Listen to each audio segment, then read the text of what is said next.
Hello, wonderful people. I greet you all, bringing to you full funded scholarship. Where in the UK?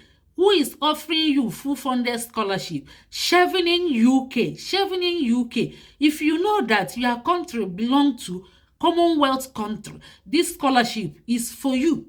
It's for those who want to do their masters in UK free of charge, and they're going to sponsor you. When you hear sponsor is food, I will show you. Let's go. Come to Google, you type in Chevening Scholarship, you click enter. Look at it. You click enter. Then it will roll out this page. Look at it here. Let me show you. Look at it here. This is their main page. So when it shows you this their main page, then click it. I will show you. Let's go. Let's click it. I've clicked it. So a site special, yes, it has opened.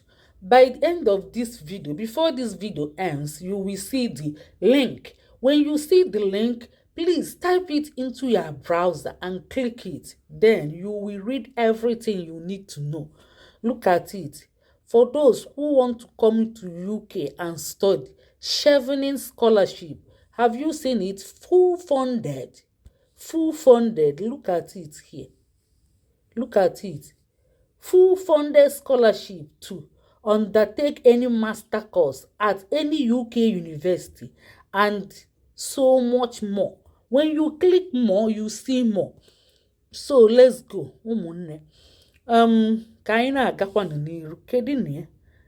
Unu afụ gị? So coming down, you have to scroll down. Ka anyị na-agbadakwanụ.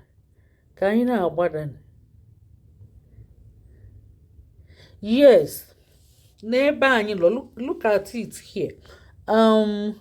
Here you have to search your own country to know whether your country belong here. If you didn't see your country here, look at it. If you didn't see your country, know that you are not eligible. But search for your country. Let's search for Nigeria. Ka anyị search ya. Maka ndị chọọ ịbịa, ọmaka emego n'ofe okro. So we are searching. Kedie Nigeria. Anyị achọnụ Nigeria. All the alphabetical order. Ka anyị gbadaba ana. Let's go down and look for Nigeria. Cheen ka anyị gbadaba ana. Ka ezi ebe na ọ bịabago. Nigeria. Ene abịago. N'eni ebe a Nigeria. Ifuria. Nigeria so near. Ma Niger self. Ifugie. So ọ dị na ya. So you click here, you click here, check. Ka check here, check. I've checked in Nigeria. Unu flia nenye. Check gum in Nigeria. All this ebe. So select our word. Select our word. You have to select our word. So here kwaka ebe the award. You have to hit where they wrote award. Nenye. You see, so you select what? Scholarship.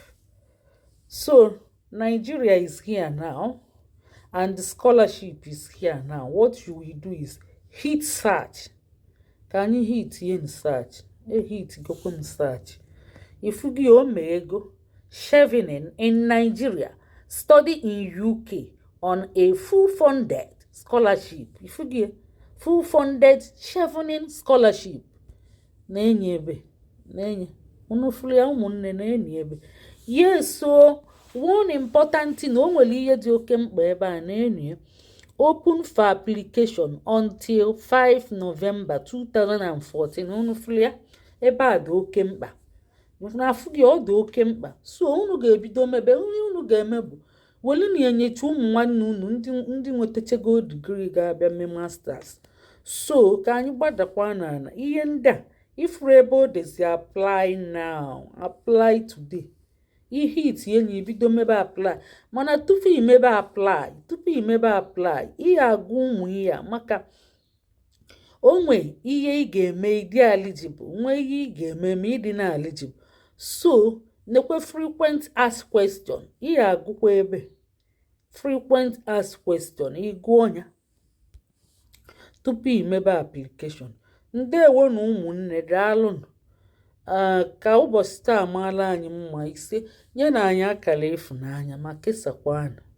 Ụmụnne m unu afụgo ka anyị si wee jee wee navigate ya bụ gaanụ n'iru ma tinye na akwụkwọ unu luo na Google unu taịpụọ Chevening scholarship unu ga-afụkwa ya. Enyechego m unu ihe asịsị nye unu asịrị atụpụrụ nkịta ọkpụkpụ anụ n'ilo rapụziala ya ọgụ ya na ụmụ ndị mmụọ nye na anyị akara ịfụnanya ma kesakwa anyị ka ọ dị na mgbe ọzọ mma na-abịa na-egosikwa unu ọtụtụ ihe dị iche iche ga-abalị unu uru. Ya gazie ise.